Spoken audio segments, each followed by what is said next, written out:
কিন্তু জিডিএস এর একদম অফিসিয়াল ওয়েবসাইটে রয়েছে এবং এখানে তোমরা দেখতে পাচ্ছ পরিষ্কার এই যে লেখাটা যাচ্ছে list to shortlisted candidate publish January 2026। ঠিক আছে, সেকেন্ড লিস্ট কিন্তু প্রকাশিত হয়ে গেছে। জিডিএস এর সেকেন্ড লিস্টে এত যে কম কাট অফ যাবে সেটা ধারণার বাইরে ছিল।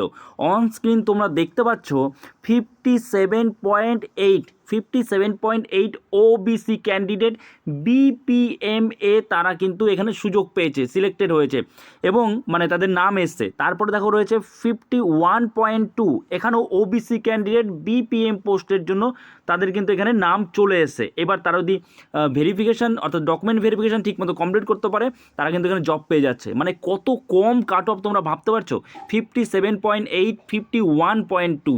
আবার এখানে দেখো তোমরা 91, তারপরে 89, 88 এত কাট অফ গেছে, কিন্তু এই ডিভিশনে এত কম কাট অফ গেছে কারণ এরা কিন্তু বুঝে শুনে অ্যাপ্লাই করেছিল। তো যাই হোক, অ্যাপ্লাই তো অলরেডি হয়ে গেছে, এখন আর কিছু করার নেই। এখন বিষয়টা হলো সেকেন্ড লিস্ট। সেকেন্ড লিস্টে তোমরা দেখলে যে কাট অফ কত কম গেল, কিন্তু সেকেন্ড লিস্টে যে কাট অফ কম গেছে ওয়েস্ট বেঙ্গলের ক্যান্ডিডেটদের সেকেন্ড লিস্টে কাট অফ কত গেল একদম পরিষ্কার একটা কথা বলে দিই তোমাদের। আমি যেটা বলেছিলাম, যে ভয়টা করেছিলাম সেটাই কিন্তু হলো। যেটা তোমাদের আগে থেকে বলছিলাম যে ওয়েস্ট বেঙ্গলের ক্যান্ডিডেটদের জন্য কিন্তু খুবই একটা খারাপ আপডেট বলতে পারো, যে জিডিএসের সেকেন্ড লিস্টের জন্য তোমরা অনেক দিন ধরে ওয়েট করছিলে।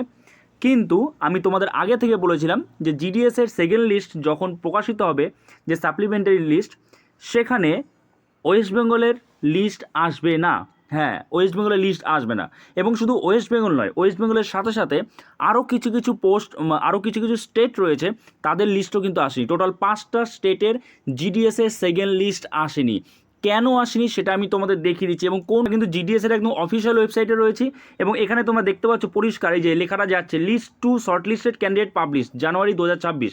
ঠিক আছে, সেকেন্ড লিস্ট কিন্তু প্রকাশিত হয়ে গেছে, কিন্তু সেকেন্ড লিস্টে কাদের কাদের কোন কোন স্টেটের লিস্ট প্রকাশিত হয়েছে দেখো তোমরা। প্রথমত অন্ধ্রপ্রদেশের কিন্তু সেকেন্ড লিস্ট প্রকাশিত হয়েছে। আসামের সেকেন্ড লিস্ট প্রকাশিত হয়নি। বিহারের সেকেন্ড লিস্ট প্রকাশিত হয়েছে। তারপরে তোমার রয়েছে ছত্তিশগড়, এটারও কিন্তু সেকেন্ড লিস্ট প্রকাশিত হয়েছে। আচ্ছা, তারপরে আছে দেখো দিল্লির সেকেন্ড লিস্ট দেখো কি রয়েছে, প্রকাশিত হয়েছে এই যে। তারপরে গুজরাটের সেকেন্ড লিস্ট দেখো প্রকাশিত হয়েছে। হরিয়ানারও সেকেন্ড লিস্ট কিন্তু প্রকাশিত হয়েছে। ঠিক আছে, তারপরে Himachal Pradesh second list, Jammu and Kashmir এসছে, ঝাড়খণ্ড এসছে, কর্ণাটক এসছে। তারপরে দেখো কেরালায় কিন্তু সেকেন্ড লিস্ট প্রকাশিত হয়নি। তারপরে রয়েছে মধ্যপ্রদেশের সেকেন্ড লিস্ট চলে এসছে।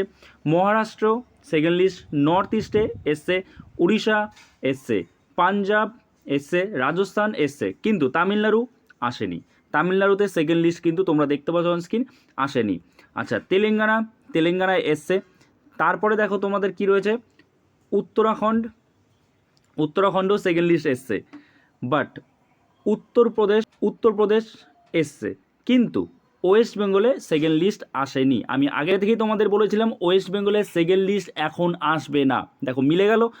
তো এইবার কেন আসলো না সেটাও তোমরা একবার দেখে নাও। শুধু ওয়েস্ট বেঙ্গল নয়, টোটাল 5টা স্টেটের সেকেন্ড লিস্ট আসেনি এবং তাদের কবে আসতে পারে সেটাও তোমাদের বলে দিচ্ছি। কিন্তু জিডিএস এর অফিসিয়াল নোটিফিকেশন যেখানে বলা রয়েছে general election to the legislative Assembly's, এই যে এই 5টা স্টেট রয়েছে, 5টা স্টেটে ইলেকশনের কারণে কিন্তু কোনো রকম সেকেন্ড লিস্ট জারি হয়নি জিডিএস এর। আমি চিন্তার কোনো কারণ নেই, খুব তাড়াতাড়ি এই যে 5টা স্টেট রয়েছে, বিশেষ করে যারা ওয়েস্ট বেঙ্গল যারা ক্যান্ডিডেট আছো তাদেরও চিন্তার কারণ নেই, ইলেকশন শেষ হলেই তোমাদের কিন্তু সেকেন্ড লিস্ট চলে আসবে। ওকে, তো কিন্তু অবশ্যই জানিও যে তুমি কোন ডিভিশনে অ্যাপ্লাই করেছো এবং পার্সেন্টেজ কত রয়েছে।